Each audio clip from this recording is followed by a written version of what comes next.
So இப்போ இதில் என்ன பண்ணுறோம், பேப்பரு. ஸோ பேப்பரை வச்சு இதில் க்ளோஸ் பண்ணிக்கிறோம். ஸோ இப்போ வந்து இதை தலைகீழ கமுத்துறோம்.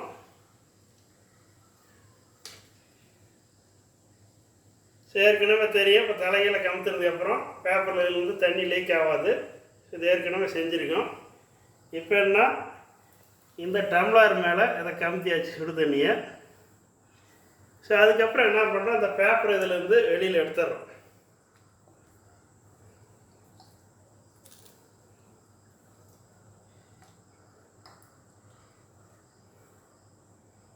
ஸோ ரிமூவ் பண்ணி எடுத்தாச்சு பேப்பரை. இப்போ இந்த இது பார்த்தோம்னா ரெண்டும் ஒன்றோட ஒன்று கனெக்ட் ஆகிடுச்சு.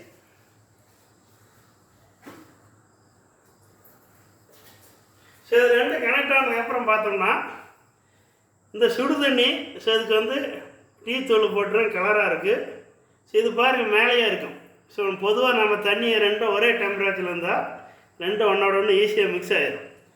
இது தண்ணி சூடாக இருக்கிறதுனால இதனோட டென்சிட்டி அதிகமாக இருக்குது.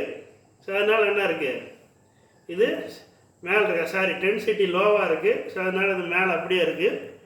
இந்த கோல்டு வாட்டர் டென்சிட்டி அதிகமாக இருக்கிறதுனால இது வந்து கீழே அப்படியே இருக்குது. ஸோ பாருங்கள் மேலே உள்ள தண்ணி கீழே வரவே வராது.